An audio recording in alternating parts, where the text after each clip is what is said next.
तो पहला प्रश्न है, the seven sins of being a mother नाम की बुक को किसने लिखा है? ताहिरा कश्यप खुराना ने लिखा है। तो फिल्म निर्माता और लेखिका हैं ये ताहिरा कश्यप खुराना, जिन्होंने अभी अपनी नई बुक लिखी है जिसका नाम है the seven sins of being a mother. ये उनकी 5वीं किताब है। बाकी शरण कुमार लिम्बारे, अभी 30वां सरस्वती सम्मान जीता था इन्होंने अपने मराठी उपन्यास सनातन के लिए। शरद पगारे की बात करेंगे, 31वां व्यास सम्मान जीता इन्होंने पाटलिपुत्र की सम्राज्ञी नाम के उपन्यास के लिए। और मोहन कृष्ण बोहरा, 30वां बिहारी पुरस्कार मिला इन्हें तस्लीमा संघर्ष और साहित्य नाम के उपन्यास के लिए। फिर बताइए, my joys and sorrows as a mother of a special child नाम की बुक को किसने लिखा? तो आंसर होगा डॉक्टर कृष्णा सक्सेना ने। उन्होंने इस बुक को रिलीज किया है और इसे लिखा है डॉक्टर कृष्णा सक्सेना ने। और ये जो बुक है ये डॉक्टर कृष्णा सक्सेना और उनके विकलांग पुत्र शिव की यात्रा के बारे में बताती है। और ये जो डॉक्टर कृष्णा सक्सेना है 1955 में लखनऊ यूनिवर्सिटी से पीएचडी की डिग्री प्राप्त करने वाली पहली महिला थी।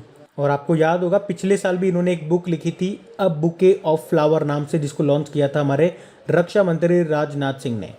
बाकी नीना गुप्ता, इनकी ऑटोबायोग्राफी का नाम क्या है? सच कहूँ तो। और भरत सुदर्शन की बात करेंगे तो इन्होंने सुरेश रैना के साथ मिलकर के उनकी ऑटोबायोग्राफी लिखी है जिसका नाम है believe what life and cricket taught मी। अमिताभ घोष की बात करेंगे, ये पहले अंग्रेजी लेखक हैं, याद रखना। ज्ञानपीठ पुरस्कार जिन्हें मिला था कब? 2018 में 54वां ज्ञानपीठ पुरस्कार मिला था इनको, अमिताभ घोष को। अभी इन्होंने 2 बुक लिखी है इस साल, एक तो लिविंग माउंटेन नाम की बुक लिखी थी और अभी एक लिखी है the नटमैक्सकर्स parables for a planet, ये भी ध्यान रखना। बताइए, हाल ही में किसने हब्बा खातून नाम की बुक को लिखा है? तो आंसर होगा काजल सूरी ने। हब्बा खातून, जिन्हें नाइटिंगेल ऑफ कश्मीर की मानद उपाधि से भी जाना जाता है, वे कश्मीर के जो अंतिम सम्राट थे यूसुफ शाह चक, उनकी पत्नी थी। तो अभी हब्बा खातून नाम की बुक को किसने लिखा है? याद रखना, काजल सूरी ने लिखा है। बाकी अमिताभ घोष लिविंग माउंटेन नाम की बुक को लिखा इन्होंने। Amartya Sen home in the world नाम की बुक को लिखा और Salman Rushdie language of the truth ऐसे नाम की बुक को इन्होंने लिखा। ये तीनों नाम मोस्ट इंपॉर्टेंट है, एग्जाम में पूछे जाते हैं इस तरह के नाम, याद रखना आप।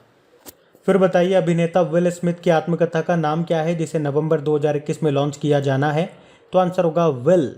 तो एक्टर, रैपर और फिल्म निर्माता है ये विल स्मिथ और इन्होंने अपनी ऑटोबायोग्राफी का नाम और उसका कवर को अभी लॉन्च कर दिया है और इसे इस साल नवंबर में लॉन्च कर दिया जाएगा। इसका नाम विल रखा है और इसे विल स्मिथ ने लेखक मार्क मैनसन के साथ मिलकर के लिखा है। ऑटोबायोग्राफियों से याद होगा आपको, अभी सुरेश रैना की ऑटोबायोग्राफी आई है जिसका नाम है believe what life and cricket taught me. Neena Gupta की ऑटोबायोग्राफी का नाम है सच कहूँ तो। कबीर बेदी की ऑटोबायोग्राफी आई थी जिसका नाम है stories I must tell an actor emotional journey. और विश्वनाथ आनंद की ऑटोबायोग्राफी का नाम क्या है? Mind master. सचिन तेंदुलकर की है प्लेइंग इट माई वे। अनुपम खेर की क्या है? Lesson life taught me unknowingly. तो ये अभी कुछ रिसेंटली ऑटोबायोग्राफीज न्यूज़ में थी, इनको ध्यान रखना। फिर बताइए, किसने द स्टार्टअप वाइफ नाम की जो बुक है उसको लिखा है? तो आंसर होगा तहमीमा अमन ने। तो द स्टार्टअप वाइफ नाम की बुक को तहमीमा अमन ने लिखा है। इस बुक में उन्होंने बताया है कि जो महिलाएं जिनकी शादी हो जाती है फिर वो कोई स्टार्टअप शुरू करती है तो उन्हें किन किन चैलेंजेस का सामना करना पड़ता है। बाकी doctor Krishna Saxena my joys and sorrows as a mother of special child नाम की बुक को लिखा था। Tahira Kashyap Khurrana the seven sins of being a mother नाम की बुक को लिखा।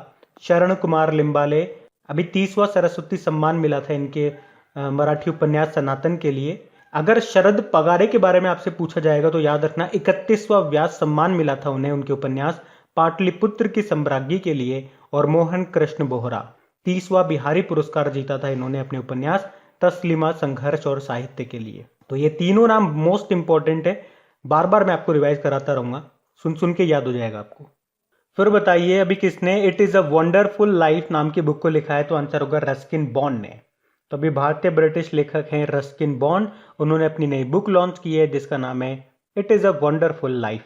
रस्किन बॉन्ड, इन्हें पद्मश्री और पद्म भूषण सम्मान से भी सम्मानित किया जा चुका है। इनका पहला नॉवेल का नाम क्या है? Room on the roof. तो अमर्त्य सेन, याद रखना ये पहले भारतीय व्यक्ति है जिन्हें अर्थशास्त्र का नोबेल पुरस्कार मिला था। कब मिला था? 1998 में मिला था। उसके जस्ट एक साल बाद भारत रत्न, भारत का सर्वोच्च नागरिक सम्मान भी इनको मिल चुका है, 1999 में मिला था। अभी इन्होंने एक बुक लिखी है होम इन द वर्ल्ड नाम से। बाकी रवि शास्त्री, अभी इन्होंने पहली बुक लिखी थी अपनी star gazing the players in my life नाम से। सलमान रुश्दी की बात करेंगे, लैंग्वेजेस ऑफ ट्रुथ ऐसे नाम की बुक को लिखा। ये तीनों नाम मोस्ट मोस्ट मोस्ट इंपॉर्टेंट है। इस तरह के नाम एग्जाम में पूछे जाते हैं तो इनको याद रखना भैया आप। बताइए अभी हाल ही में किसने policy makers journal from New Delhi to Washington DC नाम की बुक को लिखा है? तो आंसर होगा कौशिक बसु ने। तो ये जो बुक है उनके 7 वर्षों के पाठ्यक्रम को दर्शाती है, क्योंकि वह पहले भारत में भारत सरकार के मुख्य आर्थिक सलाहकार थे, उसके बाद में वर्ल्ड बैंक में ये चीफ इकोनॉमिस्ट बन गए। इसीलिए बुक का नाम है, देखो इनका क्या, Delhi to Washington DC. Washington DC में आपको वर्ल्ड बैंक का हेडक्वार्टर मिलेगा।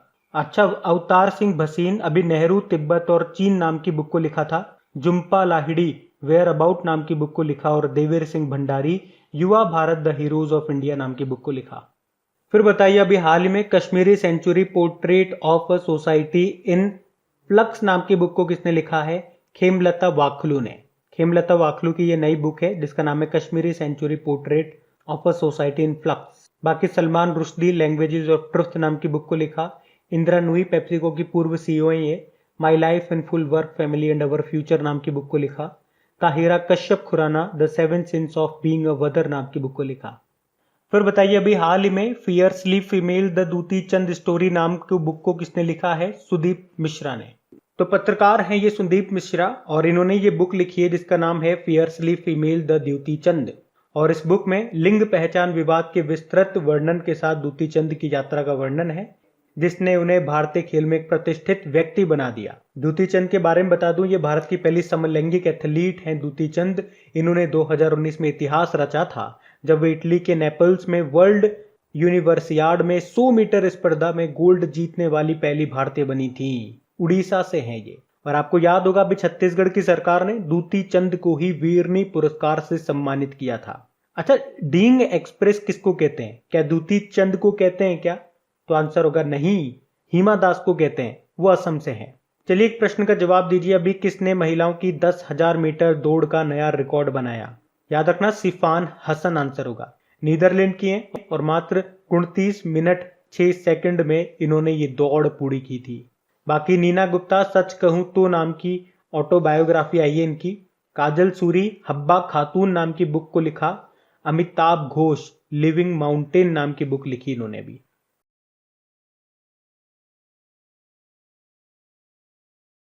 फिर बताइए अभी इंटरनेशनल बॉक्सिंग एसोसिएशन में नियुक्त होने वाली अरुणाचल प्रदेश की पहली महिला कौन बन गई है? तो आंसर होगा डॉक्टर तडांग मीनू।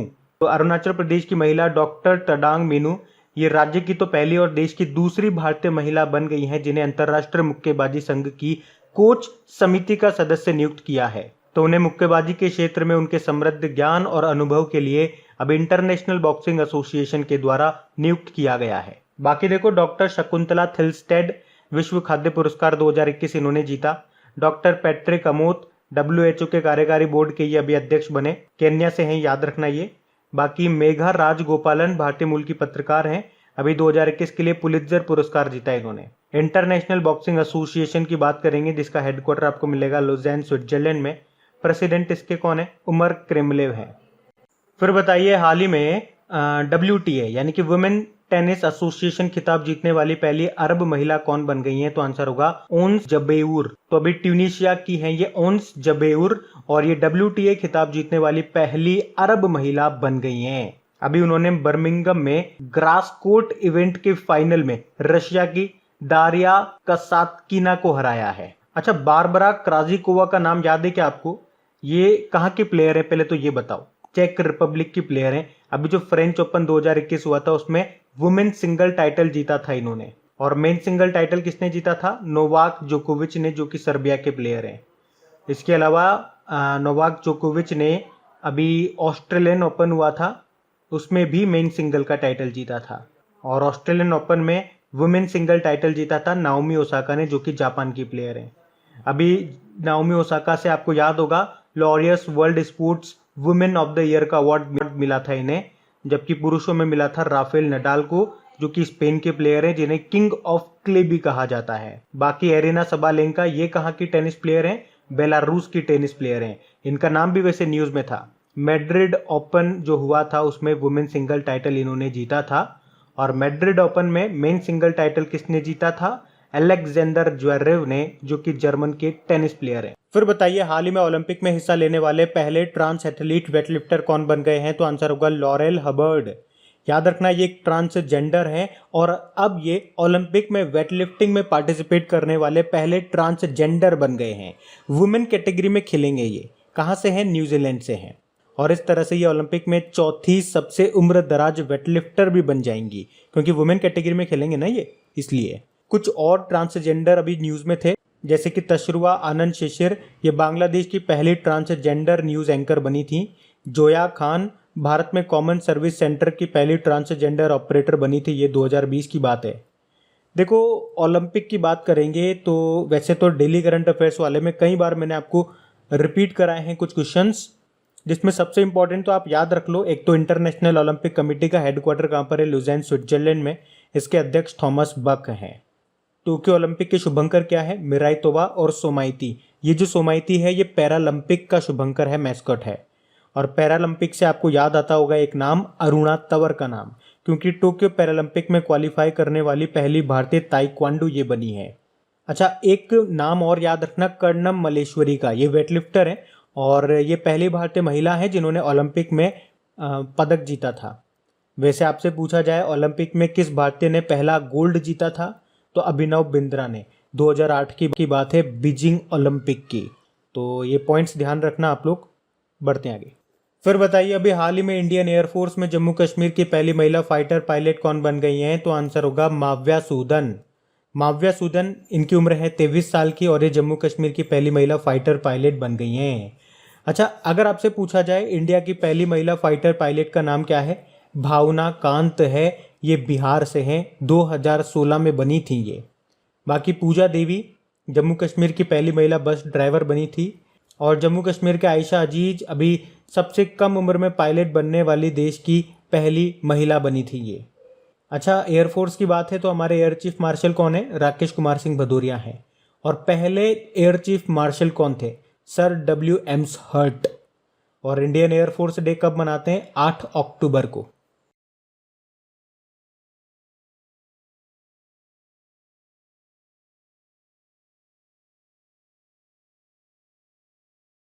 फिर बताइए, हाल ही में विश्व की दूसरी सबसे तेज महिला धाविका कौन बन गई? तो आंसर होगा शेली एन फ्रेजर प्राइस।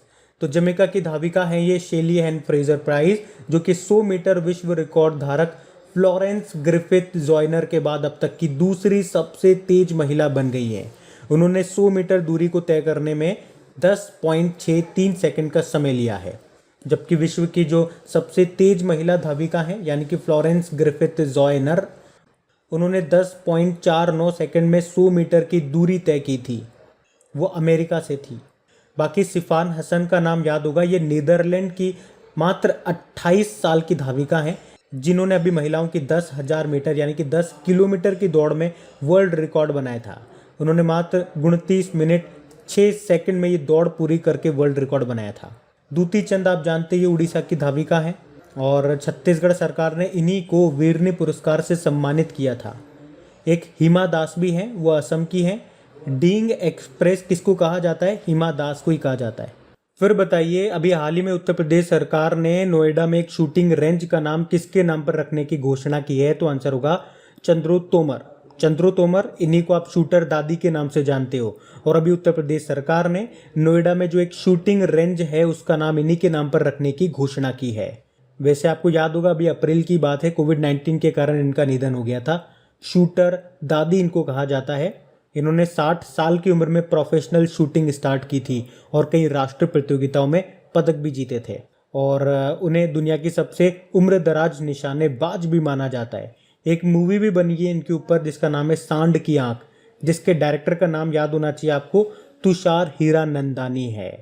देखो, अटल बिहारी जी के ऊपर तो वैसे कई सारे नाम रखे गए हैं, कुछ एक मैं आपको बताता हूँ। जैसे कि उत्तर प्रदेश में जो एकना स्टेडियम है उसका नाम इनके नाम पे रखा गया, अटल जी के नाम पे। उत्तर प्रदेश का जो हजरतगंज चौक है उसका नाम अटल चौक कर दिया गया था। हिमाचल प्रदेश की रोहतांग सुरंग का नाम अटल जी के नाम पे रखा गया, अटल सुरंग। सुषमा स्वराज से आपको याद होगा, अंबाला जो बस स्टैंड है हरियाणा का, वो इन्हीं के नाम पे रखा गया था। प्रवासी भारतीय केंद्र का नाम बदलकर सुषमा स्वराज भवन रखा गया था। और विदेश सेवा संस्थान का नाम बदलकर सुषमा स्वराज विदेश सेवा संस्थान रखा गया था, ये भी ध्यान रखना। फिर बताइए, अभी हाल ही में दिल्ली स्पोर्ट्स यूनिवर्सिटी की पहली कुलपति किसे नियुक्त किया गया है? तो आंसर होगा कर्णम मल्लेश्वरी। और इनका नाम तो हम पढ़ चुके हैं, पहले भी बताया था ना मैंने आपको। ओलंपिक में पदक जीतने वाली ये पहली भारतीय महिला हैं, वेटलिफ्टर हैं ये। और अभी दिल्ली की स्पोर्ट्स यूनिवर्सिटी जो जल्द ही शुरू होने वाली है, उसकी पहली कुलपति भी ये बन गई हैं, कर्णम मल्लेश्वरी इनका नाम है। ये भारत की पहली महिला वेटलिफ्टर हैं जिन्होंने सन 2000 का जो सिडनी ओलंपिक था उसमें ब्रोंज मेडल जीता था। कौन सा मेडल, ये भी ध्यान रख लो, ब्रोंज मेडल जीता था। इन्हें अर्जुन अवार्ड भी मिल चुका है 1994 में, राजीव गांधी खेल रत्न पुरस्कार भी इनको मिल चुका है 1999 में, और पद्म श्री भी इनको मिल चुका है। बाकी सूरज सिंह माथुर स्वतंत्र भारत के पहले एथलीट थे, ये निधन हो गया वैसे भी इनका। और निर्मल मिल्खा सिंह, ये भारतीय महिला वॉलीबॉल टीम की पूर्व कप्तान और पंजाब सरकार में पूर्व खेल निदेशक थी निर्मल मिल्खा सिंह। बाकी मिल्खा सिंह की तो ये वाइफ थी ही सही, इनका भी अभी निधन हो गया। फिर बताइए, अभी हाल ही में किस राज्य में दुनिया का पहला आनुवांशिक रूप से संशोधित GM यानी कि जेनेटिकली मॉडिफाइड रबर का पौधा लगाया गया है? तो आंसर होगा असम में। GM रबड़ मतलब जेनेटिकली मॉडिफाइड रबड़। तो असम के गुवाहाटी में इसको लगाया गया है और ये दुनिया का पहला आनुवांशिक रूप से संशोधित रबड़ का पौधा है।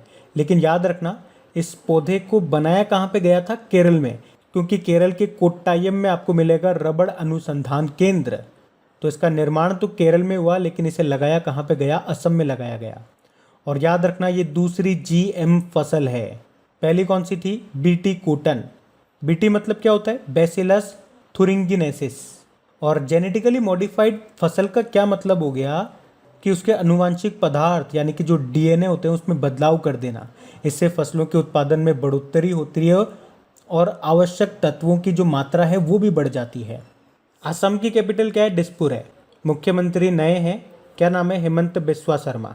और गवर्नर है जगदीश मुखी।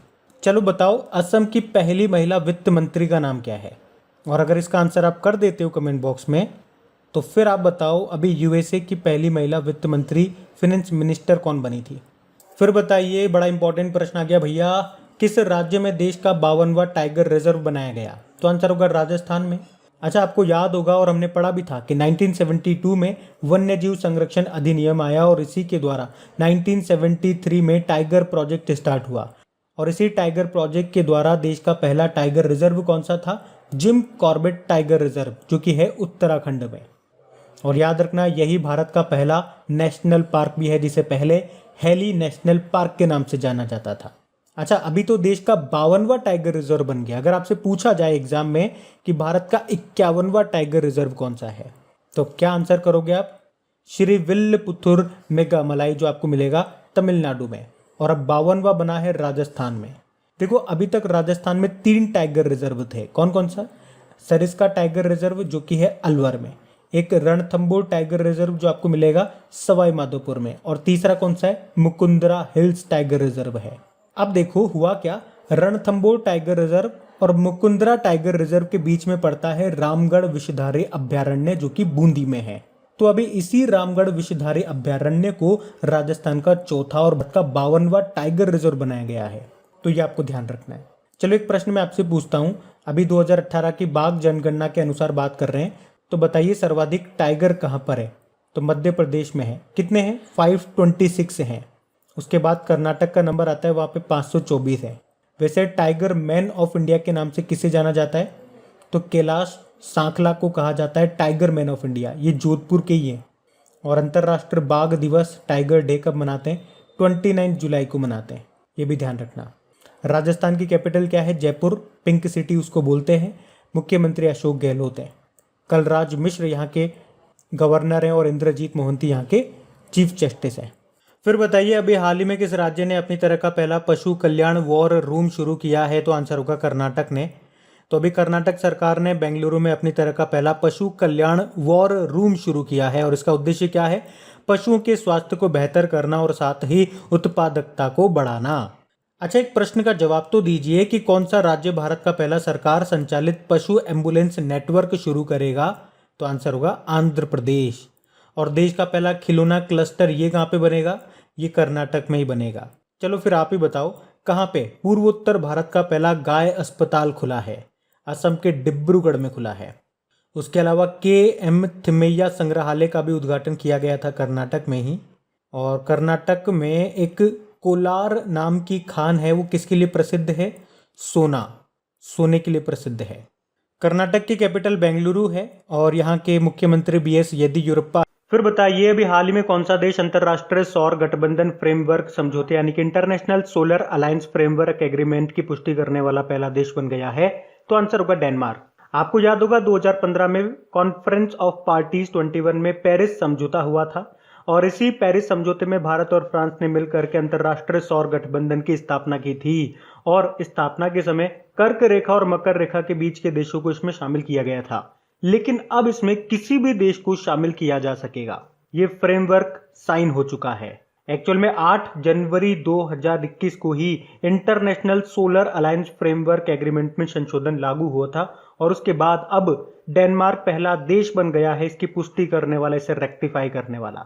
डेनमार्क वही डेनमार्क जिसकी कैपिटल कोपेनहेगन है, करेंसी क्रोन है, प्रधानमंत्री मेट्टे फ्रेडरिक्सन है। अभी याद होगा डेनमार्क एक कृत्रिम आइलैंड भी बना रहा है, आर्टिफिशियल आइलैंड बना रहा है, क्योंकि उनका मानना है कुछ सालों के बाद जो उनकी कैपिटल है कोपेनहेगन वो डूब जाएगी, वो पानी में डूब जाएगी। इसके लिए ये एक कृत्रिम द्वीप बना रहा है जिसका नाम क्या है?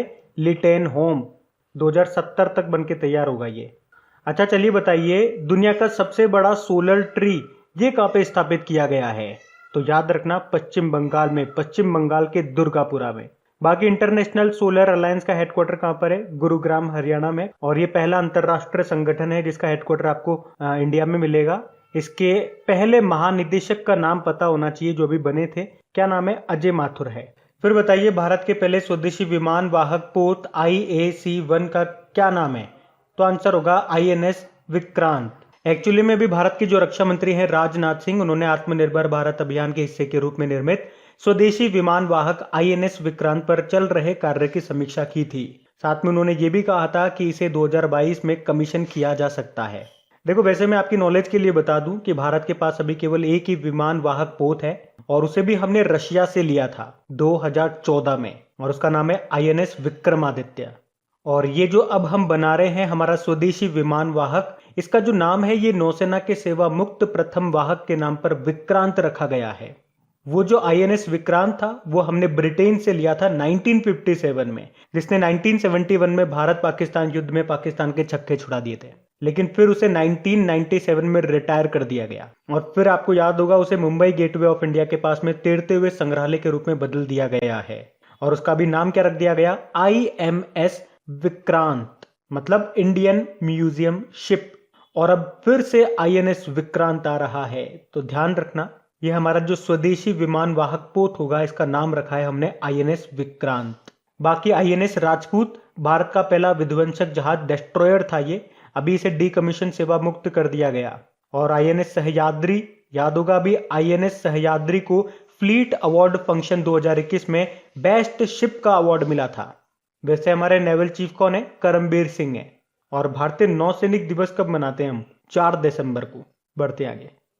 फिर बताइए, अभी हाल ही में देश का पहला रेबीज मुक्त राज्य कौन सा बन गया है? तो आंसर होगा गोवा। तो गोवा के जो मुख्यमंत्री है प्रमोद सावंत, उन्होंने कहा कि पिछले 3 सालों से गोवा में रेबीज का एक भी मामला सामने नहीं आया, जिससे गोवा देश का पहला रेबीज फ्री स्टेट बन गया है।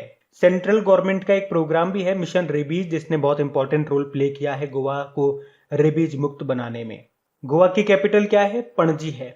और पणजी किस नदी के किनारे स्थित है? तो मंडोवी नदी के किनारे। मुख्यमंत्री हो गए प्रमोद सावंत। और सबसे इंपॉर्टेंट क्वेश्चन, गवर्नर कौन बन गए हैं? अभी 8 नए राज्यों में गवर्नर बने हैं, याद रखना। वैसे इसका ट्रिकी वीडियो हम बना के अपलोड कर चुके, आपने वो देखा होगा तो इसका आंसर फटाक से कर दोगे। तो यहाँ पे गोवा में जो गवर्नर है वो कौन है? जो पहले मिजोरम के गवर्नर थे। तो पहले तो ये बताओ मिजोरम में नए गवर्नर कौन बन गए? मिजोरम में हमने याद किया था जोरू, जोरू पहले पति था, उससे पहले बाबू था, यानी कि हरि बाबू कंफर्मपति, ऐसे याद रख लो कंफर्मपति को, कंफर्मपति था, कंफर्मपति ये पहले बाबू था, तो हरि बाबू कंफर्मपति। और वहां पे श्रीधरन पिल्ले थे, वो पिल्ले आ गए गोवा में। देखो गोवा में आपको मोलेम नेशनल पार्क मिल जाएगा, भगवान महावीर वाइल्ड लाइफ सेंचुरी आपको यहाँ पे मिल जाएगा। बाकी देखो रेबीज की बात है ना, रेबीज से कुछ इंपॉर्टेंट क्वेश्चन आपको बताता हूँ जो आपके अक्सर एग्जाम में रिपीट होते हैं। पहले तो यही बताओ, वर्ल्ड रेबीज डे कब मनाया जाता है? 28 सितंबर को। और इसकी थीम क्या थी? And rabies collaborate vaccinate. अच्छा बताइए, रेबीज के टीके की खोज किसने की थी? लुईस पास्चर ने की थी। लेकिन याद रखना, दुनिया का पहला टीका खोजा गया था चेचक का, स्मॉल पॉक्स का। किसने खोजा था? एडवर्ड जेनर ने। अच्छा, रेबीज जो है किस वायरस से होता है? रेहबडो वायरस से रेबीज होता है। और रेबीज में क्या होता है? पानी से डर लगता है। पानी से डर को ही क्या बोलते हैं? हाइड्रोफोबिया। फोबिया मतलब डर, हाइड्रो मतलब वाटर। अच्छा, क्या आप मुझे बता सकते हो भारत का लक्ष्य क्या है टीबी को खत्म करने का? 2025 का है। और मलेरिया को खत्म करने का 2030 का है। बताइए टाटा पावर ने किस शहर में देश का सबसे बड़ा सोलर कारपोर्ट लगाया है? तो आंसर होगा पुणे में। अच्छा, कारपोर्ट क्या होता है? तो ये कारों के शेल्टर होते हैं, इस तरह के, आप इमेज में देखिए, इस तरह से आपने देखा होगा, आपकी कार वगैरह आप खड़ी करते हो जिसके नीचे कार खड़ी होती है छाया में। तो अभी इस तरह का एक स्ट्रक्चर तैयार किया गया है जिसमें ऊपर तो सोलर प्लेट्स लगा दी गई ताकि बिजली बन सके, और पूरा का पूरा जो स्ट्रक्चर होगा उसके नीचे हम कार पार्किंग की तरह इस्तेमाल करेंगे उसे। तो एक चीज से दो काम हो गए, कार पार्किंग की कार पार्किंग भी हो गई और बिजली की बिजली भी मिल रही है। तो अभी टाटा मोटर ने देश का सबसे बड़ा सोलर कारपोर्ट लगाया है। कहां पे? पुणे में जो टाटा मोटर कार प्लांट है वहां पे। और ये देश का सबसे बड़ा सोलर कारपोर्ट है। कैपेसिटी है इसकी, मतलब इससे जो बिजली बनेगी वो है 6.2 मेगावाट की कैपेसिटी है। मतलब हर साल 86.4 लाख किलोवाट की बिजली पैदा होगी यहाँ पे। और टाटा मोटर का लक्ष्य क्या है? जीरो कार्बन उत्सर्जन का 2039 का है। बाकी टाटा पावर का हेडक्वार्टर मुंबई में है, इसके सीईओ परवीर सिन्हा हैं। टाटा से कुछ याद आता है क्या आपको? एक इंडेक्स आया था, एक सूची आई थी अभी, सदी के शीर्ष परोपकारी लोगों की पहली सूची, उसमें टॉप पे थे टाटा समूह के संस्थापक जमशेदजी टाटा। चलिए आप तो ये बताइए, देश की पहली इलेक्ट्रिक व्हीकल सिटी कौन सी बनी है? गुजरात की केवड़िया सिटी। और आपसे पूछा जाए दुनिया का सबसे बड़ा सोलर ट्री ये कहां पे स्थापित किया गया? तो दुर्गापुरा में, जो कि है पश्चिम बंगाल में। और अभी कौन सा देश पहला देश बना है जिसने अलाउ कर दिया है ड्राइवरलेस कारों को? तो याद रखना, यूके ने। बताइए अभी हाल ही में जीनोम सीक्वेंसिंग की सुविधा उपलब्ध कराने वाला देश का पहला राज्य कौन सा बन गया? तो बड़ा इंपॉर्टेंट क्वेश्चन है भैया, आंसर होगा राजस्थान। अच्छा, पहले तो ये क्लियर कर लो कि ये जीनोम सीक्वेंसिंग क्या है। तो एक तरह से किसी भी वायरस का बायोडेटा ये होता है कि कोई वायरस कैसा है, किस तरह का दिखता है, मतलब इन सब की जानकारी जीनोम से मिलती है। और वायरस के बारे में जानने की जो विधि है उसको ही जीनोम सीक्वेंसिंग कहते हैं। और आपको बता दूं, इससे ही कोरोना के नए स्ट्रेन के बारे में पता चला था। तो क्या है जीनोम सीक्वेंसिंग? एक लाइन में बोलोगे तो वायरस के बारे में जानने की एक विधि है, एक प्रोसेस है। तो अब राज्य स्तर पर जीनोम सीक्वेंसिंग की सुविधा उपलब्ध कराने वाला राजस्थान देश का पहला राज्य बन गया है। और इस सुविधा को जयपुर के एसएमएस मेडिकल कॉलेज में शुरू किया गया है। तो इससे वायरस के नए प्रकार के बारे में जानकारी प्राप्त हो सकेगी। आपको याद होगा, जैव ईंधन नीति को लागू करने वाला पहला राज्य भी कौन सा था? राजस्थान। अभी देश का 52वां और राजस्थान का चौथा टाइगर रिजर्व कौन सा बन गया? Ramgarh Vishdhari wild life sanctuary, जो आपको मिलेगा राजस्थान के बूंदी में। और अभी राजस्थान ने ही चिरंजीवी योजना को भी शुरू किया था। याद रखना, सभी को स्वास्थ्य बीमा उपलब्ध कराने वाला पहला राज्य राजस्थान ही है, इसी चिरंजीवी योजना के अंतर्गत। यहीं पे आपको 2 रामसर साइट भी मिल जाएंगी, एक सांबर झील है और एक केवला देव नेशनल पार्क है।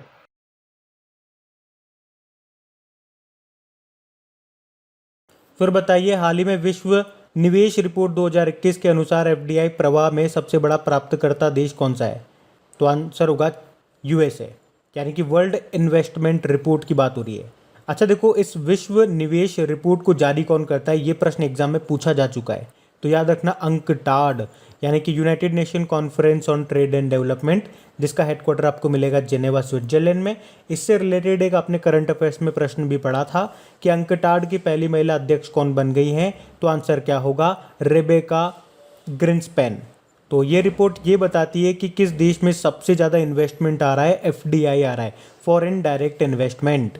तो सबसे ज़्यादा आया यूएसए में, फिर चाइना में, फिर हांगकांग में आया, फिर सिंगापुर में आया और भारत 5वें नंबर पर है। और कुछ समय पहले एक रिपोर्ट भी आई थी, उसमें बताया था कि भारत में सबसे ज़्यादा एफडीआई कहाँ से आया पिछले वित्त वर्ष में, फाइनेंशियल ईयर में, तो सिंगापुर से आया था। और किस राज्य में आया पूछेंगे तो गुजरात में आया है। अभी आपको याद होगा विश्व में सर्वाधिक रेमिटेंस ये किस देश में आया पूछा जाएगा तो क्या आंसर करोगे, भारत में आया है। रेमिटेंस मतलब जैसे कि आप विदेश में नौकरी करने गए, वहाँ पे जो आपने पैसा कमाया उसको आपने अपने देश भारत में भेजा, तो उस मामले में बात कर रहे हैं। तो भारत नंबर 1 रहा, सेकंड नंबर पे चाइना रहा। फिर बताइए हाल ही में जारी दुनिया के सबसे वैल्यूएबल ब्रांड की रैंकिंग में टॉप पे कौन सा ब्रांड रहा, तो आंसर होगा अमेजन। तो 1994 में जेफ बेजोस के द्वारा स्थापित अमेजन ये दुनिया के सबसे वैल्यूएबल ब्रांड बनी हुई है। अमेजन की ब्रांड वैल्यू कितनी बताई गई, $684 बिलियन। सेकंड नंबर पे एप्पल, थर्ड नंबर पे गूगल और फोर्थ पे रहा माइक्रोसॉफ्ट। और आपको बता दूं इस रैंकिंग में टॉप 100 में 3 भारतीय कंपनियां भी है, TCS, HDFC और LIC। TCS 58 नंबर पर है, HDFC 66 पे है और LIC 75 नंबर पर है। अच्छा, अमेजन की स्थापना हमें पता है 1994 में हुई थी। इसका हेडक्वार्टर आपको वॉशिंगटन US में मिल जाएगा। इसके संस्थापक कौन है, जेफ बेजोस हैं। और ब्लूमबर्ग के अनुसार ये सबसे रिचेस्ट पर्सन भी हैं। और अमेजन के CEO की बात करेंगे तो उनका नाम क्या है, नए बने हैं, एंडी जेसी नाम है। अच्छा, एप्पल के CEO का नाम क्या है, टिम कुक है।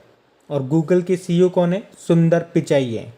बाकी टेस्ला के CEO कौन है, एलन मस्क हैं। और माइक्रोसॉफ्ट के CEO कौन है ये भी बताओ, सत्या नडेला है। फिर बताइए हाल ही में जारी कॉस्ट ऑफ लिविंग सर्वे के अनुसार सबसे महंगा शहर कौन सा है, एशगबत। तो अमेरिकी एसेट मैनेजमेंट फर्म है मर्सर, उसके द्वारा जारी किए गए कॉस्ट ऑफ लिविंग रैंकिंग 2021 के अनुसार विदेशी कामगारों के लिए दुनिया का सबसे महंगा शहर तुर्कमेनिस्तान की राजधानी एशगबत है। उसके बाद हांगकांग है, फिर बैरूत है, फिर टोक्यो है। और भारत में बात करेंगे तो मुंबई 78 नंबर पे है, जबकि दिल्ली 117 नंबर पे और चेन्नई 158 नंबर पे है। अभी आपको याद होगा जो ईज ऑफ लिविंग इंडेक्स 2020 आया था उसमें भारत का सबसे रहने योग्य शहर किसे बताया गया था, बेंगलुरु को बताया गया था। फिर बताइए बड़ा इंपॉर्टेंट प्रश्न है कि हाल ही में जारी सदी के शीर्ष परोपकारी लोगों की पहली सूची में टॉप पर कौन है, जमशेदजी टाटा हैं। तो अभी हुरुन रिसर्च और एडेलगिव फाउंडेशन ने पहली बार पिछले शताब्दी में दुनिया के 50 सबसे उदार व्यक्तियों की सूची जारी की है और इसमें टॉप पर हैं टाटा समूह के संस्थापक जमशेदजी टाटा। और इस रिपोर्ट का नाम क्या है, EdelGive Hurun philanthropist of the century.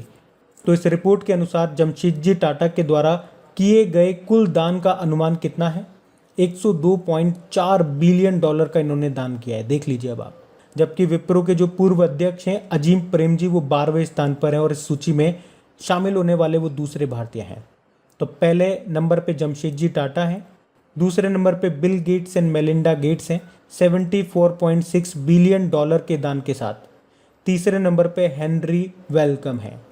और इस सूची में जो 50 सबसे उदार व्यक्ति हैं वो 5 देशों के हैं, USA के 38 हैं, UK से 5 हैं, चाइना से 3 हैं, भारत से 2 हैं, पुर्तगाल और स्विट्जरलैंड से एक व्यक्ति हैं। अच्छा, आपको याद होगा इसी तरह से अभी वर्ल्ड गिविंग इंडेक्स 2021 आया था जिसे चैरिटी एंड फाउंडेशन इंग्लैंड ने जारी किया था।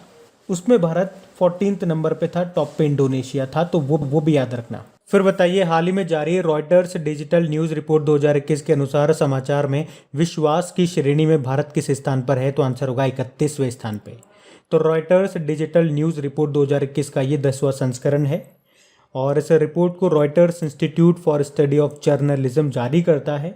तो समाचार में विश्वास सबसे ज़्यादा मिलेगा आपको फिनलैंड में और सबसे कम मिलेगा USA में, यानी कि USA इसमें सबसे लास्ट में है।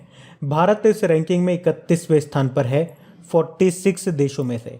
अच्छा, आपको याद होगा गूगल ने कहा था कि वो भारत में जर्नलिज्म की क्वालिटी को बढ़ाने के लिए 30 समाचार संगठनों के साथ मिलकर के एक न्यूज़ शो केस को लॉन्च करेगा। बाकी वर्ल्ड प्रेस फ्रीडम इंडेक्स जो आया था उसमें भारत 142 नंबर पे था, टॉप पे नॉर्वे था और इसको जारी कौन करता है? Reporters without border. उसके अलावा ग्लोबल जेंडर गैप इंडेक्स 2021 में भारत 140वें स्थान पर रहा, जिसको वर्ल्ड इकोनॉमिक फोरम ने जारी किया, और इसमें टॉप पे आइसलैंड रहा। और उसी तरह से ग्लोबल पीस इंडेक्स 2021 वैश्विक शांति सूचकांक, इसमें भी भारत 135वें नंबर पे था और टॉप पे आइसलैंड था। अभी सस्टेनेबल डेवलपमेंट गोल इंडेक्स जिसको जारी किया था नीति आयोग ने, उसमें टॉप पे रहा था केरल, लास्ट में बिहार था। फिर बताइए, हाल ही में जारी क्यूएस एमबीए रैंकिंग 2021 में भारत में कौन सा संस्थान टॉप पे रहा? तो आंसर होगा आईआईएम बेंगलुरु। तो अभी क्यूएस एमबीए रैंकिंग 2021 आई और इसमें भारत में आईआईएम बेंगलुरु टॉप पे रहा है, और ये टॉप 100 की लिस्ट में एकमात्र भारतीय संस्थान है आईआईएम बेंगलुरु। और देखो, अगर बात करें वर्ल्ड में कौन सी रैंक मिली है इसे, तो 39 नंबर पे रहा है। एशिया में 10वें स्थान पे रहा है। इस लिस्ट में टॉप पे कौन है? HEC पेरिस, ये फ्रांस की यूनिवर्सिटी है। इसी तरह से आपको याद होगा अभी क्यूएस वर्ल्ड यूनिवर्सिटी रैंकिंग 2022 आई थी, उसमें आपको याद होगा रिसर्च की कैटेगरी में IISc बेंगलुरु पूरे वर्ल्ड में टॉप पे रहा था, तो वो भी याद रखना। अच्छा देखो, शिक्षा की बात हो रही है ना, तो पहला प्रश्न तो आप ये बताओ कि हमारे नए शिक्षा मंत्री कौन बन गए हैं? मैंने एक लाइन याद करवाई थी आपको, शिक्षा ही धर्म है। सब ट्रिक विक को गोली मारो, एक मंत्र याद कर लो, शिक्षा ही धर्म है। वर्तमान में आपका धर्म क्या है? शिक्षा ग्रहण करना, अच्छे से पढ़ाई करना, यही आपका धर्म है। तो इसका आंसर क्या हो जाएगा? शिक्षा मंत्री कौन है? धर्म यानी कि धर्मेंद्र प्रधान है। बाकी अगर आपसे पूछा जाए राष्ट्रीय शिक्षा नीति 2020 को किस समिति की सिफारिश पे लागू किया गया था? कस्तूरी रंगन समिति। और किस राज्य ने सबसे पहले नई राष्ट्रीय शिक्षा नीति को लागू किया? तो बताओ, हिमाचल प्रदेश ने। याद रखना इसे।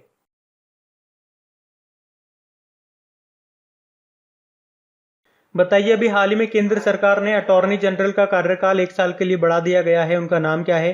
के वेणुगोपाल है। भारत के अटॉर्नी जनरल है ये के वेणुगोपाल। अटॉर्नी जनरल कौन होते हैं? सरकार का सबसे बड़ा वकील होता है ये, और अभी इनका कार्यकाल 1 साल के लिए और बढ़ा दिया गया है। अच्छा, अगर मैं आपसे पूछूं कौन से नंबर के अटॉर्नी जनरल है ये भारत के? 15वें नंबर के। इनसे पहले कौन थे? 14वें नंबर के मुकुल रोहतगी थे। और इनके बारे में आपको संविधान के किस अनुच्छेद में जानने को मिलेगा? अनुच्छेद 76 में। अच्छा, यूएसए के अटॉर्नी जनरल कौन बने थे अभी? Merrick Garland. और उनको असिस्ट करेगी कौन? वनीता गुप्ता। ये भारतीय मूल की अमेरिकी नागरिक है वनीता गुप्ता। बाकी Girish Chandra Murmu comptroller and auditor general है हमारे 14वें नंबर के। NV Ramana chief justice of India बने 48 नंबर के। और अनूप चंद्र चुनाव आयुक्त बने हैं ये इलेक्शन कमिश्नर। वैसे चीफ इलेक्शन कमिश्नर कौन है? सुशील चंद्रा है 24वें नंबर के। बताइए, किसे केंद्रीय सतर्कता आयुक्त चीफ विजिलेंस कमिश्नर के रूप में नियुक्त किया गया? तो आंसर होगा सुरेश एन पटेल को। अब देखो, 1964 में एक समिति बनी थी, संथानम समिति, और इस समिति ने कहा था कि भ्रष्टाचार को रोकने के लिए एक आयोग बनना चाहिए, एक संस्था बननी चाहिए, और उसी आयोग का नाम क्या रखा गया? केंद्रीय सतर्कता आयोग, सेंट्रल विजिलेंस कमीशन। इसमें एक अध्यक्ष होता है यानी कि केंद्रीय सतर्कता आयुक्त जिसे आप बोलते हो, 2 होते हैं सतर्कता आयुक्त, विजिलेंस कमिश्नर। तो अभी तक जो आपके सेंट्रल विजिलेंस कमिश्नर थे वो थे संजय कोठारी, लेकिन अभी वो रिटायर्ड हो गए हैं। और 2 विजिलेंस कमिश्नर यानी कि 2 सतर्कता आयुक्त में से एक थे सुरेश एन पटेल, और एक का तो पद खाली है। तो ये जो सुरेश एन पटेल है, इन्हीं को कार्यवाहक यानी कि एक्टिंग केंद्रीय सतर्कता आयुक्त बनाया गया है। यानी कि कार्यवाहक केंद्रीय सतर्कता आयुक्त इनको बनाया गया है जब तक कि कोई परमानेंट नहीं आ जाता। ये पिक्चर है, ये ध्यान रखना। नियुक्ति कौन करता है? प्रेसिडेंट करते हैं। बाकी यशवर्धन सिन्हा की बात करेंगे, मुख्य सूचना आयुक्त हैं, chief information commissioner. Sushil Chandra की बात करेंगे, चीफ इलेक्शन कमिश्नर बने, मुख्य चुनाव आयुक्त 24वें नंबर के। सुबोध कुमार जायसवाल सीबीआई के डायरेक्टर बने थे। एनवी रमन्ना याद रखना, ये हमारे नए चीफ जस्टिस ऑफ इंडिया है 48 नंबर के।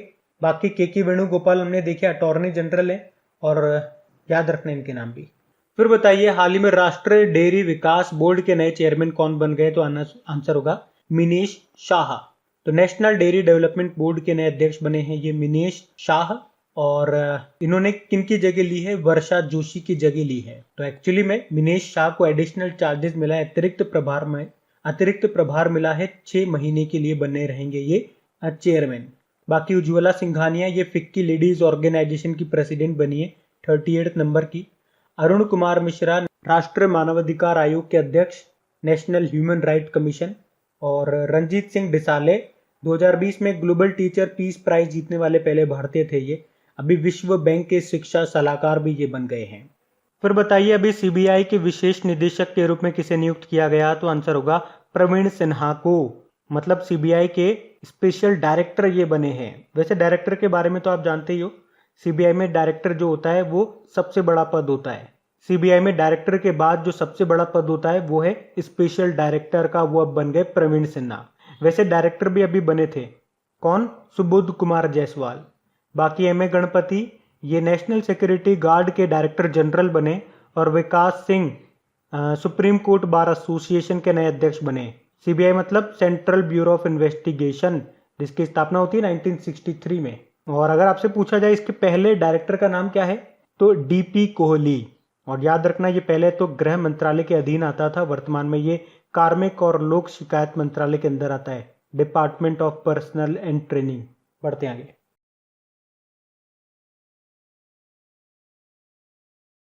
फिर बताइए अभी किसे 21वीं सदी का सबसे महान टेस्ट बैट्समैन चुना गया है, तो आंसर होगा सचिन तेंदुलकर को। तो याद रखना 21वीं सदी के सबसे महान टेस्ट बैट्समैन चुने गए सचिन तेंदुलकर, जबकि सबसे महान टेस्ट गेंदबाज किसे चुना गया, मुथैया मुरलीधरन को, जो कि श्रीलंका के हैं। सचिन तेंदुलकर से कुछ इंपॉर्टेंट पॉइंट्स बताए जाए आपको, तो याद रखना भारत का जो सर्वोच्च नागरिक सम्मान है वो इनको मिल चुका है। और हाँ, कब मिला था? 2014 में। और याद रखना भारत रत्न पाने वाले ये पहले खिलाड़ी हैं, 2014 में मिला था इनको। इसके अलावा क्या आप मुझे बता सकते हो अभी आईसीसी हॉल ऑफ फेम में किसे शामिल किया गया था? वीनू माकंड को शामिल किया था। और इस तरह से ये 7वें भारतीय हैं आईसीसी हॉल ऑफ फेम में शामिल होने वाले। और सचिन को कब शामिल किया था आईसीसी हॉल ऑफ फेम में? 2019 में शामिल किया गया था उनको।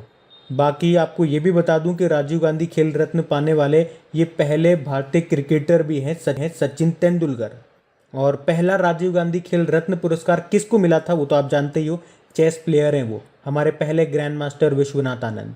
लेकिन यहाँ मैंने बोला आपसे क्या, पहले भारतीय क्रिकेटर हैं सचिन तेंदुलकर, शब्दों पे ध्यान देना। 1997-98 में मिला था इनको, और विश्वनाथ आनंद को मिला था 1991-92 में। उसके अलावा वनडे मैचेस में पहला दोहरा शतक लगाने वाले बल्लेबाज भी यही हैं सचिन तेंदुलकर। 2010 में ये कारनामा किया था उन्होंने। इनके ऑटोबायोग्राफी का नाम क्या है? प्लेइंग इट माई वे। और अभी ये पेटीएम फर्स्ट गेम्स के भी ब्रांड एम्बेसडर हैं सचिन तेंदुलकर। बढ़ते हैं आगे। तो बताइए अभी हाल ही में किसने पहली आईसीसी वर्ल्ड टेस्ट चैंपियनशिप को जीत लिया है, तो आंसर होगा न्यूजीलैंड ने। तो अभी न्यूजीलैंड ने भारत को हरा करके पहली आईसीसी वर्ल्ड टेस्ट चैंपियनशिप को जीत लिया है। और इस तरह से न्यूजीलैंड टेस्ट इतिहास का पहला विश्व चैंपियन भी बन गया है। और आप देख लो कि 91 साल के इतिहास में न्यूजीलैंड टीम ने पहली बार कोई आईसीसी वर्ल्ड कप जीता है। तो इसमें न्यूजीलैंड के जो काइल जेमिसन है उनको प्लेयर ऑफ द मैच चुना गया, जबकि केन विलियमसन को प्लेयर ऑफ द सीरीज चुना गया। और जो ये फाइनल मैच है ये हुए कहाँ पे थे? इंग्लैंड के साउथहैम्पटन में। न्यूजीलैंड की कैपिटल क्या है? वेलिंगटन है। न्यूजीलैंड डॉलर करेंसी है और जैसिंडा अर्डन यहाँ की प्रधानमंत्री हैं। फिर बताइए अभी हाल ही में किसने Styrian Grand Prix Formula 1 race 2021 को जीत लिया, तो आंसर होगा मैक्स वर्स्टपन ने। मैक्स वर्स्टपन याद रखना ये नीदरलैंड के प्लेयर हैं, मतलब नीदरलैंड के रहने वाले हैं। और किस कार कंपनी के ड्राइवर हैं? तो रेड बुल के ये ड्राइवर हैं। और देखो फार्मूला 1 रेसेस जितनी भी अभी आपकी हो चुकी है, 8-9 जितनी भी हो चुकी है, तो उसकी क्विज बना करके आपकी क्रेक एग्जाम एप्लीकेशन पे अपलोड कर दी जा चुकी है। और आगे जितनी भी आपकी फार्मूला 1 रेसेस होती रहेंगी वो सारे क्वेश्चन ऐड कर दिए जाएंगे आपकी इस क्विज में। तो ये मत सोचना पहले पूरे साल में जितनी भी आपकी रेस है वो हो जाने दो फिर हम क्विज लगाएंगे याद करेंगे, ऐसा मत करना, ऐसी गलती मत करना, क्योंकि आप ही के फायदे के लिए अभी से इसकी क्विज को मैंने अपलोड करना स्टार्ट कर दिया है। जैसे 5 रेस हो गई तो 5 आपको मिल जाएगी, 8 रेस हो गई तो 8 ही 8 क्विज वहां पे मिल जाएंगे आपको, मतलब 8 ही 8 जो क्वेश्चन है उस क्विज में आपको मिल जाएंगे। कल हम देखेंगे टोटल 10 रेस हो चुकी है तो वो 10 क्वेश्चन आपको वहां पे मिल जाएंगे, तो आपका रिवीजन अच्छे से होता रहे। बात समझ में आ रही? जैसे भी मान लो 8 रेस हो गई, आपने क्विज लगा ली, अब हम देखेंगे कुछ दिन बाद एक और रेस होती है तो उस क्वेश्चन को भी हम उसमें ऐड कर देंगे। फिर वापस आप वहां पे क्विज लगाने जाओगे तो वो क्वेश्चन तो आपको याद होगा ही सही, पिछले जो 8 आपने करे उनका भी रिवीजन हो जाएगा। तो अभी तक वो क्विज नहीं लगाई तो क्विज लगा लेना। आपकी क्रेक एग्जाम एप्लीकेशन का लिंक आपको नीचे डिस्क्रिप्शन में मिल जाएगा। वहां पे मिनिस्टर्स की क्विज भी आपको मिल जाएगी जो अभी नए बने थे कैबिनेट मंत्री, और 8 नए गवर्नर बने थे, उनकी भी क्विज आपको वहाँ मिल जाएगी। बाकी और भी बहुत सारी है, वो आप वहाँ जा करके चेक कर सकते हैं। अभी हम बढ़ते हैं आगे।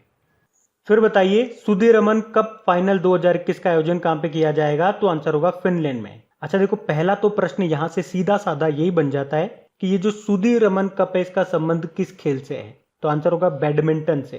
तो 2021 में ये सुदीरमन कप फाइनल का आयोजन वांटा फिनलैंड में किया जाएगा। जबकि याद रखना, badminton world federation world tour final ये कहाँ पे होंगे? ये बाली इंडोनेशिया में होंगे। एक्चुअली में ये 2021 में चाइना में होने वाले थे, पर अब ध्यान रखना सुदीरमन कप फाइनल 2021 ये कहाँ पे होंगे? फिनलैंड में होंगे। और BWF badminton world federation world tour final होंगे इंडोनेशिया में। और इसके अलावा याद रखना, थॉमस कप और उबेर कप फाइनल 2020 ये होंगे कहाँ पे? डेनमार्क में। चलिए, फिनलैंड की कैपिटल क्या है? हेलसिंकी है, करेंसी यूरो है, प्रधानमंत्री सना मारिन है। आप तो ये बता दो, अभी जो वर्ल्ड हैप्पीनेस इंडेक्स आया था उसमें टॉप पे कौन सी कंट्री थी? फिनलैंड ही तो था, जिसमें भारत 139 नंबर पे था। तो ये याद रखना। बढ़ते आगे। फिर बताइए ICC mains T20 world cup 2021 का आयोजन ये किस देश में होगा? तो ये देखो, 2 जगह होंगे, यूनाइटेड अरब अमीरात और ओमान में। वैसे आपको पहले से याद होगा, ये जो ICC मेंस वर्ल्ड कप 2021 है ये भारत में होने वाले थे, लेकिन अब कहा गया कि ये यूनाइटेड अरब अमीरात और ओमान में होंगे। 17 अक्टूबर को ये स्टार्ट हो रहे हैं और ये 14 नवंबर तक चलने हैं। लेकिन अगर आपसे पूछा जाए ICC मेंस वर्ल्ड कप जो 2023 में होंगे वो कहाँ पे होंगे? वो तो भारत में ही होंगे। और 2023 में ही भारत किसकी अध्यक्षता कर रहा है? G20 समिट की। वैसे इस साल भारत किसी की अध्यक्षता कर रहा है क्या? ब्रिक्स की अध्यक्षता कर रहा है, याद रखना। बाकी देखो, यूनाइटेड अरब अमीरात से आपको याद होगा, इस साल का जो IPL है, जो 14वें नंबर का IPL है, इसके जो बचे हुए मैचेस हैं वो हम कहाँ पे करा रहे हैं? यूनाइटेड अरब अमीरात में करा रहे हैं। और इस बार के IPL का टाइटल स्पॉन्सर कौन है? वीवो है। पिछली बार वाला जो IPL है वो भी यूनाइटेड अरब अमीरात में हुआ था, जिसको मुंबई इंडियंस ने जीता था। अभी यूनाइटेड अरब अमीरात का गोल्डन वीजा प्राप्त करने वाले पहले भारतीय अभिनेता कौन बने थे? संजय दत्त बने थे। और यूनाइटेड अरब अमीरात के मंगल मिशन का नाम क्या है? होप मिशन नाम है। और होप पोर्टल ये भारत के किस राज्य ने शुरू किया था? उत्तराखंड ने। बाकी ओमान की बात करेंगे तो याद रखना, देखो ओमान की कैपिटल क्या होती है? मस्कट होती है। तो 2024 में FIH international hockey federation hockey 5 world cup पुरुषों का और महिलाओं का ये कहां पे होगा? ओमान में होगा। ये एक नया टूर्नामेंट है, याद रखना ये। उसके अलावा ओमान से आपको याद होगा 2019 के गांधी शांति पुरस्कार के लिए ओमान के दिवंगत सुल्तान काबूस बिन अल सैद को चुना गया था। और 2021 का जो दूसरा चक्रवात है जिसका नाम था यास, जो कि बंगाल की खाड़ी में आया था, उसका नाम यास किसने रखा था? ओमान ने ही रखा था। और इस साल का जो पहला चक्रवात है उसका नाम था तोकाते, वो अरब सागर में आया था, उसका नाम म्यांमार ने रखा था, म्यांमार ने। तो ये इंपॉर्टेंट फैक्ट्स मैंने आपको बताया, इनको ध्यान रखना। बढ़ते हैं आगे।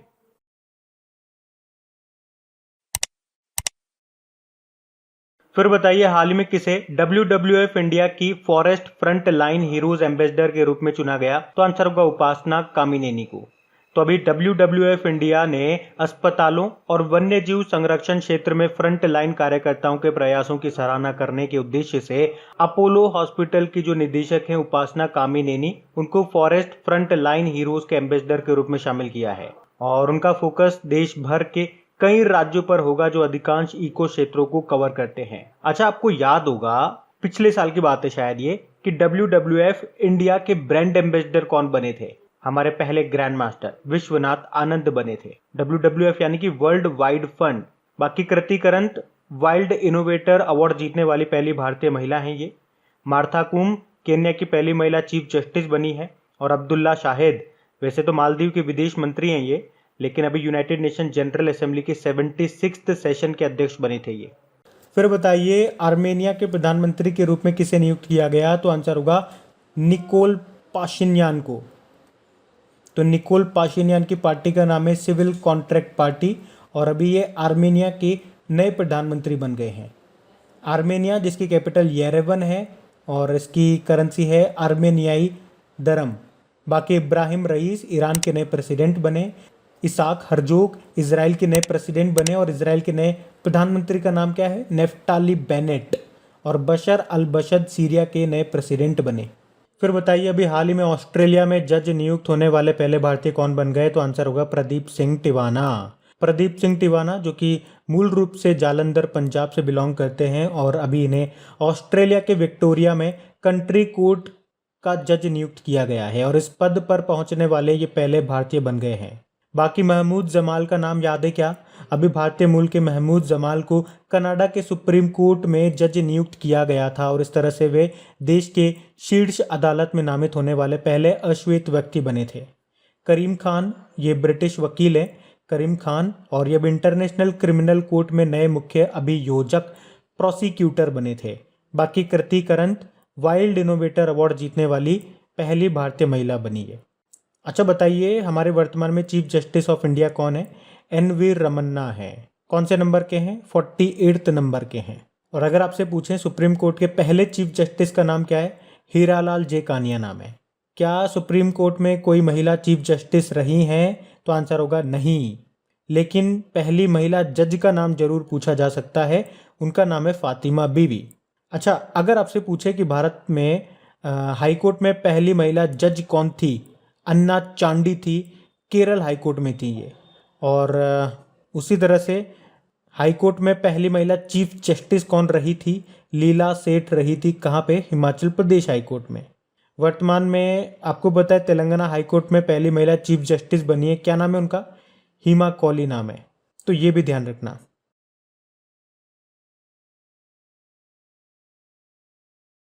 अंतरराष्ट्रीय नाविक दिवस डे ऑफ सी फेयरर कब मनाया गया? तो आंसर होगा 25 जून को मनाया गया। और इसकी थीम क्या थी? नाविक शिपिंग के भविष्य के मूल में, यानी कि seafarers at the core of shipping's future. और इस दिवस को मनाने का उद्देश्य क्या है? तो समुद्री यात्रा के दौरान नाविकों के सामने आने वाले खतरों के बारे में जागरूकता पैदा करना और जनता को इनके बारे में शिक्षित करना ही इसको मनाने का मेन उद्देश्य है। आपको याद होगा एक राष्ट्रीय समुद्री दिवस भी होता है, नेशनल मैरीटाइम डे। वो कब होता है? वो 5 अप्रैल को होता है। चलिए फिर कमेंट बॉक्स में टाइप करके बताइए इंटरनेशनल मैरीटाइम डे कब होता है। फिर अगला प्रश्न है अभी अंतरराष्ट्रीय एमएसएमई दिवस कब मनाया गया? तो आंसर होगा 27 जून को।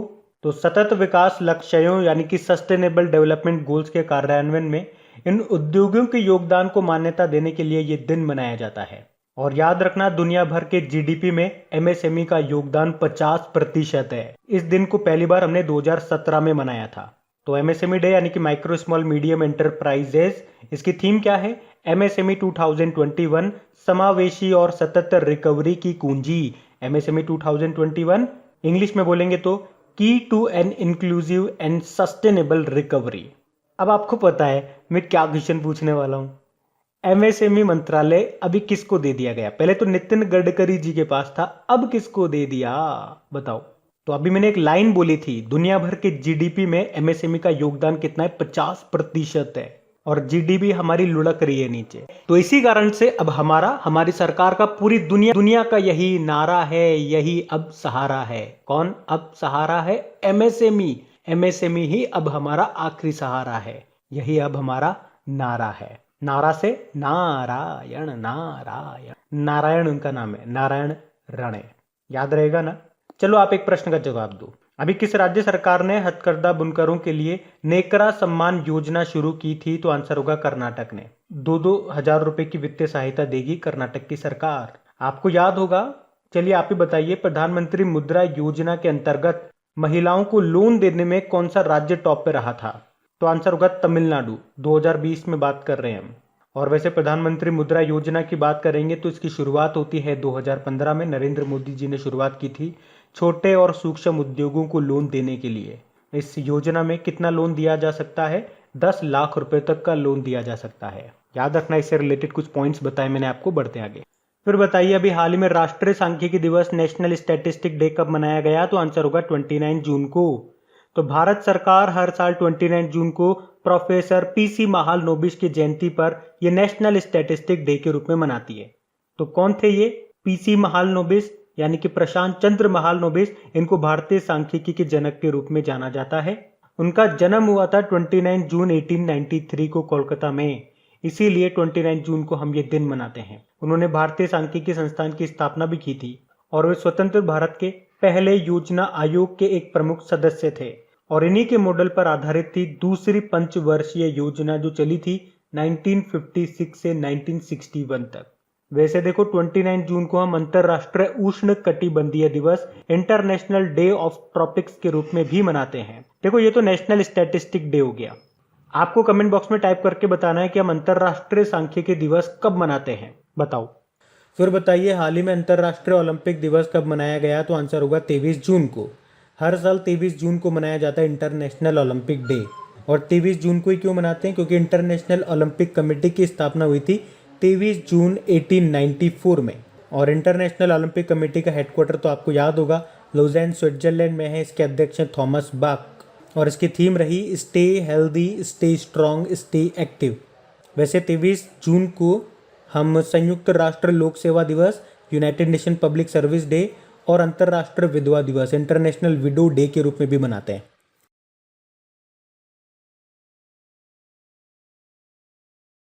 फिर बताइए हाल ही में जारी स्मार्ट सिटी अवार्ड 2020 में पहले स्थान पे कौन रहा है, तो आंसर होगा सूरत और इंदौर। तो देश के 100 सबसे स्मार्ट शहरों में गुजरात का तो सूरत और मध्य प्रदेश का इंदौर, ये दोनों टॉप पे रहे हैं। 2019 में बात करेंगे तो केवल सूरत अकेला टॉप था। और अगर राज्यों में बात करें तो उत्तर प्रदेश टॉप पे रहा है, सेकंड पे मध्य प्रदेश और तमिलनाडु तीसरे नंबर पे रहा है। और इनके अलावा आपको बता दूं इंदौर को इनोवेटिव आइडिया अवार्ड भी दिया गया है और अहमदाबाद को स्मार्ट सिटीज लीडरशिप अवार्ड भी मिला है। वैसे तो जो ये रैंकिंग है अलग अलग कैटेगरीज में आई है, जैसे कि शहरों में हमने बात कर ली है, सूरत और इंदौर टॉप पे रहा, ये याद रखना। स्टेट की कैटेगरी में उत्तर प्रदेश टॉप पे रहा, ये याद रखना। यूनियन टेरिटरीज की कैटेगरी में बात करेंगे तो चंडीगढ़ टॉप पे रहा है। और उन्हीं में से एक कैटेगरी थी कोविड इनोवेशन कैटेगरी, मतलब कोरोना महामारी के खिलाफ बेहतर और नए तरीके से काम करने के मामले में महाराष्ट्र से कल्याण और डोंबिवली और उत्तर प्रदेश के वाराणसी को संयुक्त विजेता घोषित किया गया। चलिए आप तो ये बताइए भारत का 100वां स्मार्ट सिटी कौन सा है, शिलोंग है। और एक मंत्रालय वाला क्वेश्चन हो जाए, हाँ बताइए फिर आप, housing and urban affairs minister, आवास व शहरी मामलों के मंत्री कौन है, तो वही हैं जो पहले थे, हरदीप सिंह पुरी।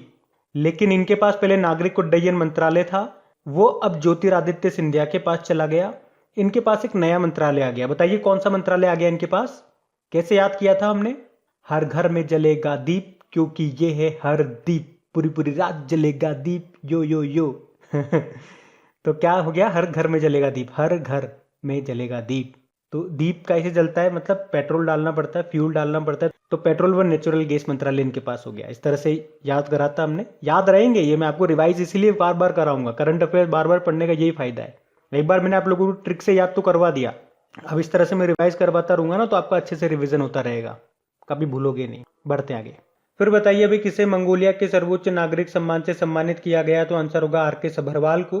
तो इंजीनियर्स इंडिया लिमिटेड के सीएमडी है ये आर के सभरवाल, और अभी इन्हीं को मंगोलिया के सर्वोच्च नागरिक पुरस्कार the order of polar star से सम्मानित किया गया है। तो मंगोलिया में पहली बार तेल रिफाइनरी की स्थापना में उनके द्वारा किए गए उत्कृष्ट योगदान के लिए मिला है उनको ये सम्मान।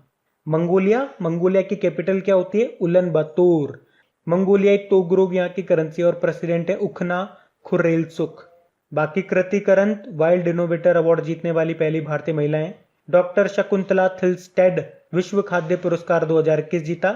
मेघा राजगोपालन भारतीय मूल की पत्रकार हैं, 2021 का पुलित्जर पुरस्कार जीता इन्होंने।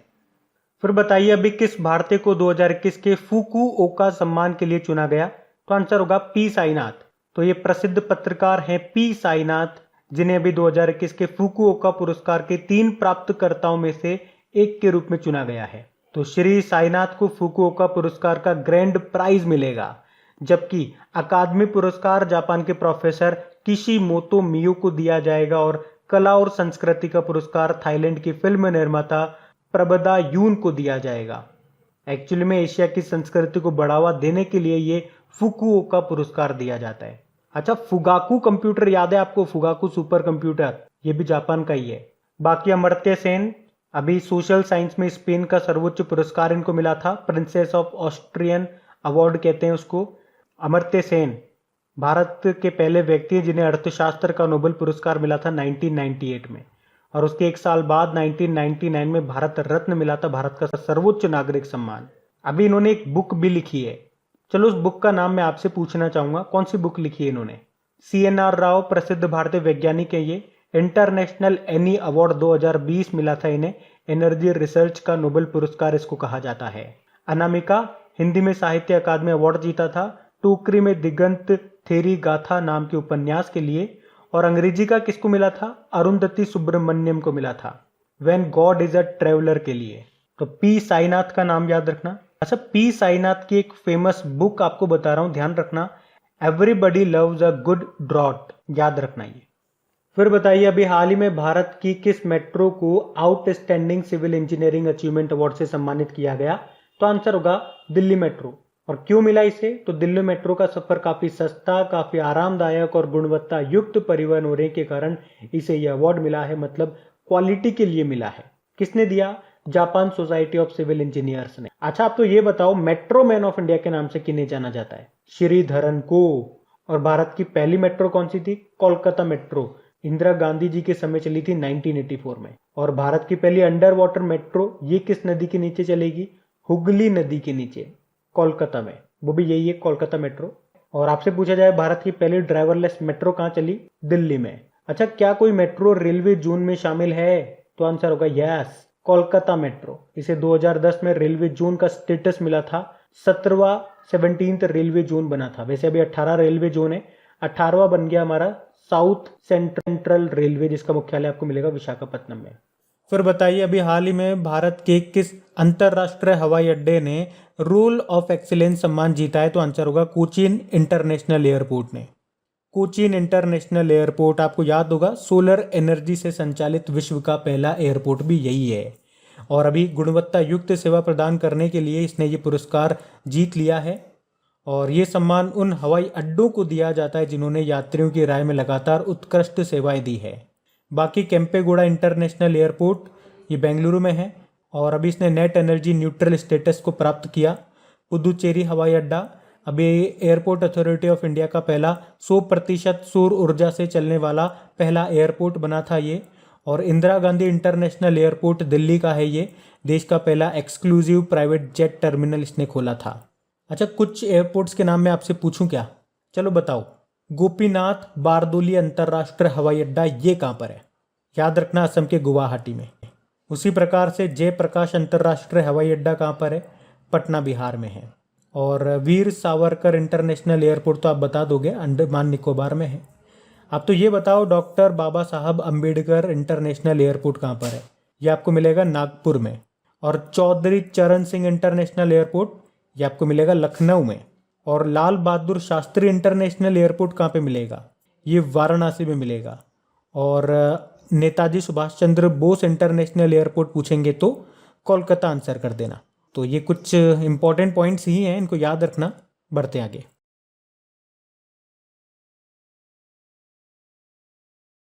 फिर बताइए, हाल ही में किसने जान है तो जहान है जागरूकता अभियान शुरू किया था? तो आंसर होगा अल्पसंख्यक मामलों के मंत्रालय ने।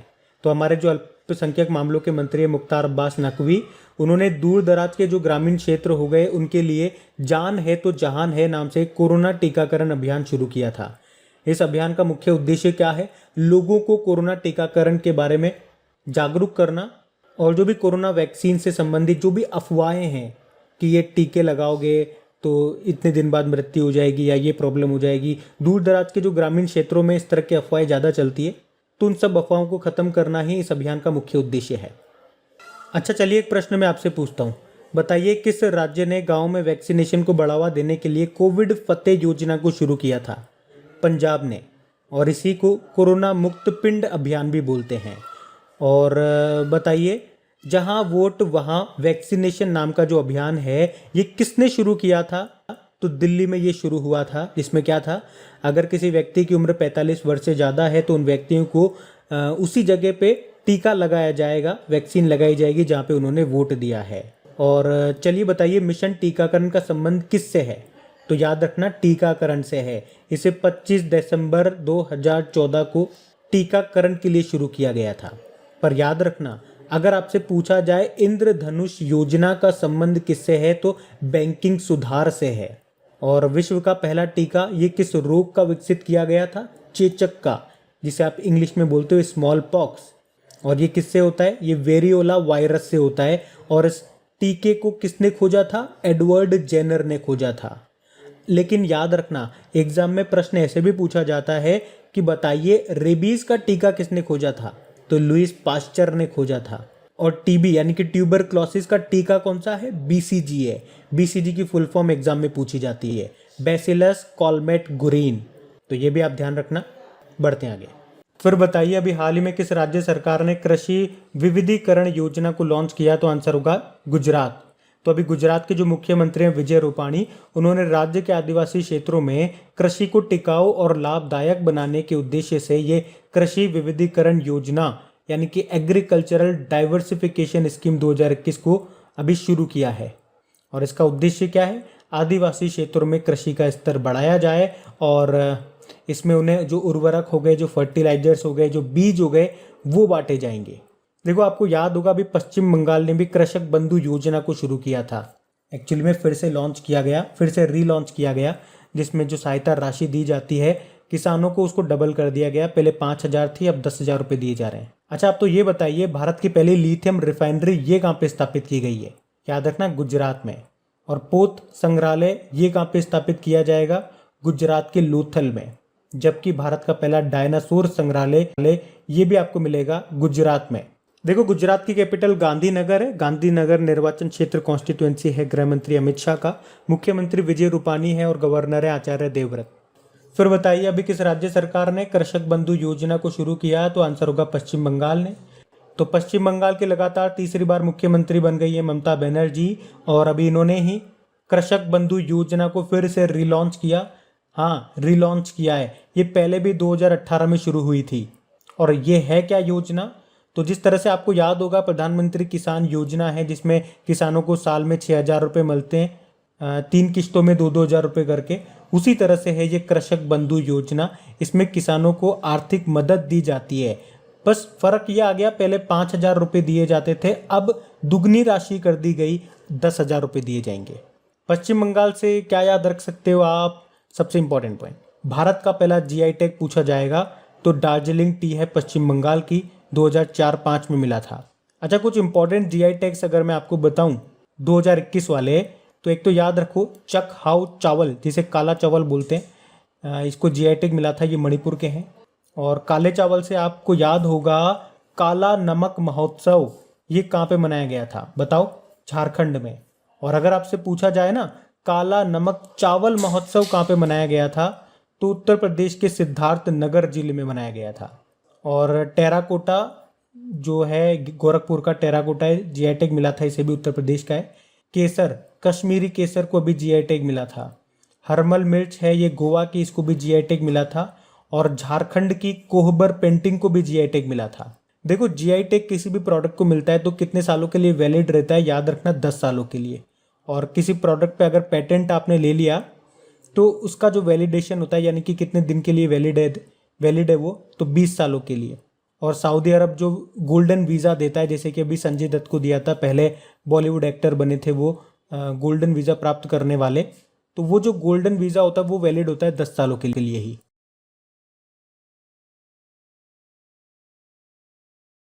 फिर बताइए हाल ही में खबरों में रहा येलो गोल्ड 48 का संबंध किससे है? ये तरबूज है।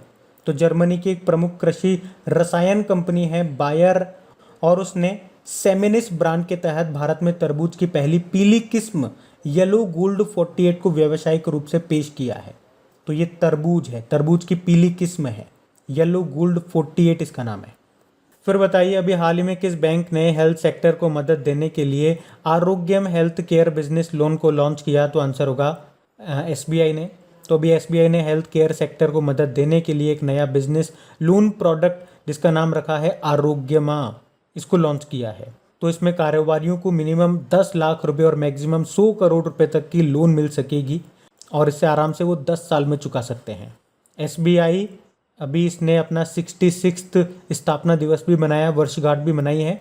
इसका हेडक्वार्टर मुंबई में है और दिनेश कुमार खारा इसके चेयरमैन है। आईडीएफसी फर्स्ट बैंक ने अभी घर घर राशन कार्यक्रम शुरू किया था। जन स्मॉल फाइनेंस बैंक की बात करेंगे तो आई चूज़ माई नंबर सुविधा शुरू की, जिसमें आपका जो सेविंग अकाउंट होगा यहाँ पे उसके लास्ट के 10 डिजिट आप अपने अनुसार चुन सकते हो। इक्विटास स्मॉल फाइनेंस बैंक ने अभी एनआरआई ग्राहकों को ऑनलाइन खाता खोलने की सुविधा उसके अलावा Equitas small finance bank NRI ग्राहकों को ऑनलाइन खाता खोलने की सुविधा देने वाला पहला स्मॉल फाइनेंस बैंक बनाइए। तो गाइज लीजिए, इसी सेशन के साथ आपके जून के सारे पार्ट आपके कंप्लीट हो चुके हैं और अभी तक की सारी क्विज भी आपकी अपलोड कर दी जा चुकी है आपकी क्रैक एग्जाम एप्लीकेशन पे। तो वहां जाकर के इन सभी क्वेश्चन की अच्छे से प्रैक्टिस कर लीजिएगा। और हमेशा की तरह एक बार फिर से आप लोगों से रिक्वेस्ट करना चाहूंगा, अगर सेशन अच्छा लगता है, हेल्पफुल लगता है, तो प्लीज इन वीडियोस की हेल्प जरूर करें। इन्हें बिल्कुल भी रेस्पॉन्स नहीं मिल पा रहा है। जो आपके वीकली वीडियोज हो गए, मंथली वीडियोज हो गए, मतलब डेली करंट अफेयर्स वाले में तो व्यूज कम आते ही हैं, लेकिन इन वीकली वालों को भी अगर आपका सपोर्ट नहीं मिलेगा, ये बाकी जो एक्स्ट्रा वीडियोस आ रहे हैं इन्हें आपका सपोर्ट नहीं मिलेगा, आप पसंद कर रहे हो फिर भी सपोर्ट नहीं करोगे, तो फिर इसीलिए इन्हें कंटिन्यू रखने का मन नहीं करता है। क्योंकि मेहनत बहुत लगती है और मेहनत लगती है, आउटपुट नहीं मिलता है, तो फिर कैसे काम करने की इच्छा होगी। एक मोटिवेशन चाहिए होता है किसी भी काम को करने के लिए। इसीलिए आप लोगों से रिक्वेस्ट कर रहा हूं, जो भी आपका स्टडी ग्रुप हो गया, व्हाट्सएप पे, फेसबुक पे, व्हाट्सएप स्टेटस आप लगाते हो, तो वहां पे जो भी आपको अच्छा वीडियो लगता है उसका लिंक लगा दो, एक आध फोटो लगा दो। इतना तो आप कर सकते हो, इसमें आपका कोई पैसा भी नहीं लग रहा है। अगर वीडियोस को आप सपोर्ट करोगे तो इन्हें कंटिन्यू रखने में हमें भी मजा आएगा।